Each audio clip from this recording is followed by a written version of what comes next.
नमस्कार, मैं उपेंद्र सर और आज मैं अपने अगले वीडियो के साथ उपस्थित हूँ। पिछली वीडियो में आपको बताए थे संख्या और पूरी संख्या के प्रकार के बारे में बताए थे। आज हम उसी के अगला स्टेप चलते हैं। पहला प्रश्नावली शुरू करते हैं एल्गोरिथम प्रमेय।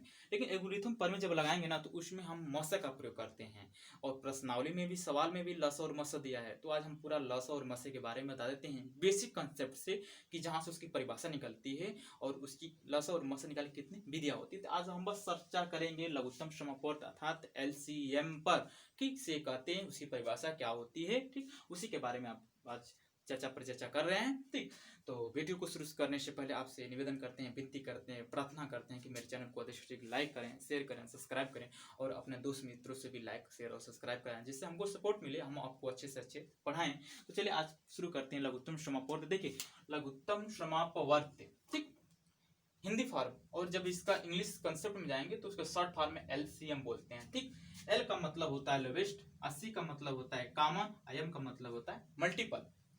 लोवेस्ट को हम बोलते हैं लघु और लघु को क्या बोला जाता है? छोटा बोला जाता है। लघु मतलब क्या होता है? छोटा। समान मतलब समझ रहे हैं। ठीक और अपवर्त मतलब अपवर्त को क्या बोलते हैं? हम गुणज बोलते हैं। क्या बोलते हैं? गुणज बोलते हैं। जैसे हम बोले ना अपवर्त क्या होता है उसके बारे में जान लीजिए। तो अपवर्त मतलब होता है कि से विभाजित होने वाली संख्या। जैसे हम बोले ना कि 4 का अपवर्त निकालिए, तो 4 का अपवर्त मतलब 4 से विभाजित होने वाली संख्या।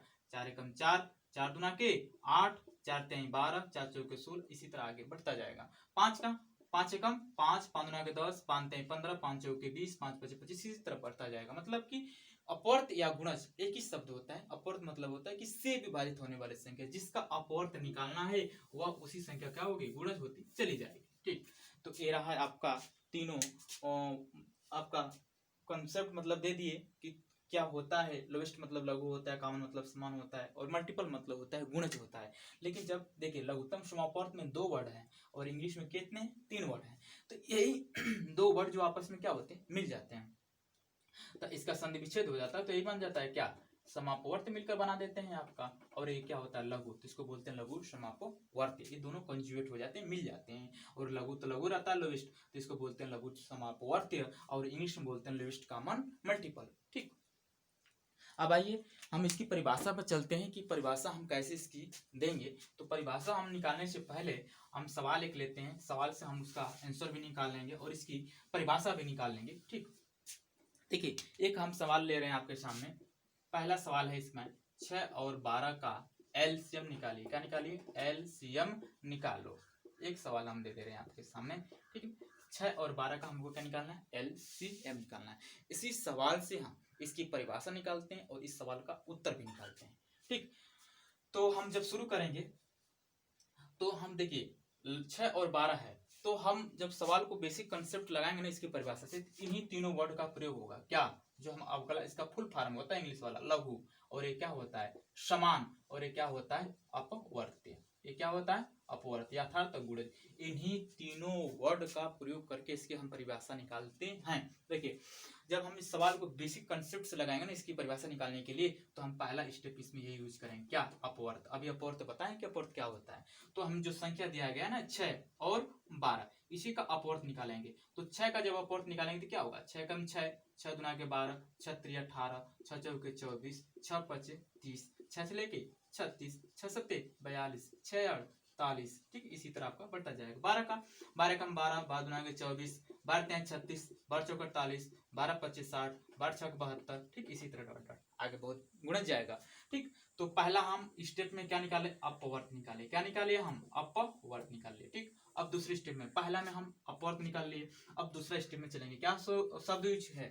समान है, तो हम समान यहाँ लिखेंगे समान। अब ये बताइए इन जो अपवर्त निकाले ना, 2 संख्या है, तो दोनों संख्या में देखिए समान, क्या क्या समान हो रहा है। देखिए यहाँ 12 है, यहाँ भी 12 है, तो हम 12 लिख लिए। अगला में क्या है? यहाँ 24 है, यहाँ 24 है, तो हम 24 भी लिख लिए। आगे में क्या है? यहाँ 36 है, यहाँ 36 है, तो हम क्या लिख लिए? 36 लिख लिए। यहाँ 48 है, यहाँ 48 है, हम 48 भी लिख लिया। आगे भी इसी तरह कॉमन अंक आते जाएंगे, लेकिन हमको ज्यादा जरूरत नहीं है, बस 2-4 अंक बहुत है।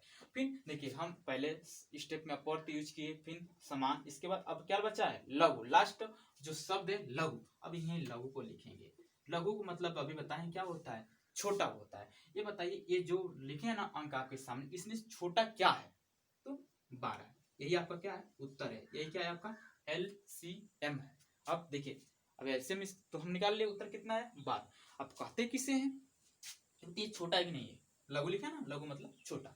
तो जब लघु निकालें अर्थात एलसीएम निकालें तो कितना आया 12 है, अर्थात 6 और 12 का एलसीएम कितना आया 12। तो हम जब परिभाषा देते हैं कि वह छोटी से छोटी संख्या, यह छोटी छोटी संख्या, क्योंकि छोटी संख्या लिए तो यह छोटी से छोटी संख्या या वह छोटी से छोटी संख्या जो दी हुई संख्या से क्या हो जा, विभाजित हो जा, उसे हम क्या बोलते हैं, लसा बोलते हैं। अर्थात जिसका हम ना लसा निकालते हैं ना, उसी संख्या से यदि उसमें भाग है ना तो उस संख्या का होने में कर देना चाहिए। यदि जैसे 12 है ना, तो हम किसका निकालें, 6 का लसा निकालें, और किसका निकालें 12 का। जब 6 का भाग देंगे ना तो 12 भी कटेगा, और 12 का भी भाग देंगे तो 12 कटेगा। अर्थात तो वह छोटी से छोटी संख्या जो दी हुई संख्या से क्या हो जाए, विभाजित हो जाए, उसे हम क्या बोलते हैं, लसा बोलते हैं। लेकिन सवाल जब लगाएंगे ना तो कुछ बड़ा हो जाएगा। क्यों, ये तो छोटा मतलब टेबल था, 2 का 4 का 5 का 10 का तो हम पढ़ लिए, लेकिन यदि यही संख्या कुछ बड़ा दे दिया, 480 420, ठीक है, ऐसे मतलब 3 अंक में संख्या देता, तो क्या उसका पढ़ा पढ़ना आसान है, नहीं, बहुत हार्ड हो जाता है। तो इसको हम, अब इसकी विधि होती है, तो उस विधि का हम पूरा करके हम लगाते हैं कि बड़ी से बड़ी संख्या का हम आसानी से क्या कर लेते हैं, लगा लेते हैं। तो एक था बेसिक कंसेप्ट, बेसिक कंसेप्ट उसकी परिभाषा हम बता दिए, और उसका तीनों वर्ड को यूज करके हम उसको सवाल भी लगा दिए। अब आइए इसकी निकालने की विधियाँ। तो लसा निकालने की कितनी विधियां होती हैं, 2 विधि होती है। कितनी विधि होती है, 2। मुख्य रूप से इसी 2 विधि का प्रयोग किया जाता है, क्योंकि आगे भी एक अब नई विधि मॉडर्न युग में ट्रिक विधि भी आ गई है, तो उस विधि का प्रयोग नहीं करना है, क्योंकि हम गुणनखंड विधि से ही हमको लगाना है सवाल को। तो हम गुणनखंड विधि और आपका भाग विधि से प्रयोग कर रहे हैं, ठीक, यही 2 विधि है आपकी, गुणनखंड विधि और भाग विधि। लसन निकालने की इन्हीं 2 विधियों का हम प्रयोग करते हैं। अर्थात जब भी पूछा जाए कि लसन निकालने की कितनी विधियां होती हैं, तो 2 विधि होती है। पहला है गुणनखंड विधि, दूसरा है भाग विधि। आइए हम उसी सवाल को लगाते हैं जो सवाल आपको दिए थे, 6 और 12 का लसा, ठीक ना, 6 और 12 का हम लसा निकालना है, लसा निकालो, यही सवाल था जो हम बेसिस कॉन्सेप्ट से इसका उत्तर निकाले थे, तो 12 आया था, और उसकी परिभाषा भी निकाले थे। उसी सवाल को हम गुणनखंड विधि से और भाग विधि से निकालते हैं कि सवाल उत्तर सेम आता है कि नहीं आता है। चलिए, तो गुणनखंड विधि जब हम लगाएंगे ना, तो यही 6 को लिखेंगे और क्या लिखेंगे 12 को। जब 6 के लिखेंगे ना तो 6 का उसी तरह 6 का गुणनखंड करेंगे, क्या करेंगे, गुणनखंड करेंगे। भाई गुणनखंड विधि है तो 6 का गुणनखंड करेंगे। गुणनखंड किसे कहते हैं, ठीक है, कि मतलब किसी भी संख्या को छोटे से छोटे भागों में तोड़ना, उससे क्या कहलाता है, गुणनखंड, ठीक। तो हम 6 का 2 और 3, मतलब 3 गुना के 6, अब 3 का 2 का गुणा में किया तो कितना आया 6, छोटे से छोटे भागों में तोड़ लिए। उसी तरह 12 को 2 गुना के 4 और 4 तक कितना हो जाएगा 12। अब देखिए यहाँ क्या लिखेंगे, LCM अर्थात लस। अब देखिए, अब इसमें जब आई उत्तर निकालने की बारी, तो हम तो गुणनखंड तो कर लिए, लेकिन जब उत्तर निकालने की बारी आई ना, तो इसमें थोड़ा सा ध्यान दिया जाता है। क्या, यदि इसमें कॉमन शब्दों को लिया जाता है, यहाँ कॉमन है तो यहाँ भी कॉमन है, तो हम कॉमन को ले लिए, 2 2 था 2 ले लिए, इसमें भी 3 है और इसमें भी 3 है, हम 3 को क्या किए, नीचे ले लिए। लेकिन अब लस में होता है ना कि जो कॉमन तो ले लिए, लेकिन जो बचता है उसको भी हम क्या करते हैं, इसमें शामिल कर लेते हैं। देखिए ऊपर तो कोई अंक नहीं बचा, लेकिन नीचे क्या भाई 2 बचा हुआ है, तो हम इस 2 को भी क्या करें, इसमें शामिल कर लेंगे। अब इन तीनों को आपस में गुणा कर लेंगे, 3 2 3 6 और 6 गुना कितना हो जाएगा 12। देखिए 6 12 का जब बेसिक कंसेप्ट से लगाए थे तो इसमें भी कितना आया था 12 उत्तर आया था।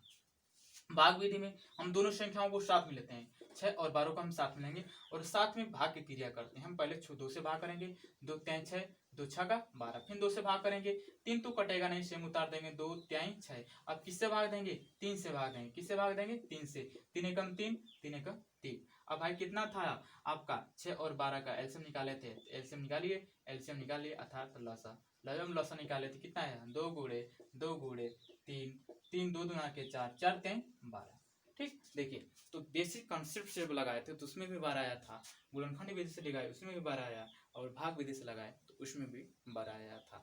तो हम जनरली इन्हीं 2 विधियों का प्रयोग करके हम सवाल को लगाए, बेसिक कंसेप्ट आपको परिभाषा के लिए बताए थे, और कहाँ से उसकी परिभाषा निकलती है उसी वर्डों का यूज करके उनकी परिभाषा निकालते हैं, तो वो था आपको बता दिए, ठीक। और लसन निकालने की कितनी विधियाँ होती हैं, 2, गुणनखंड विधि और भाग विधि, ठीक।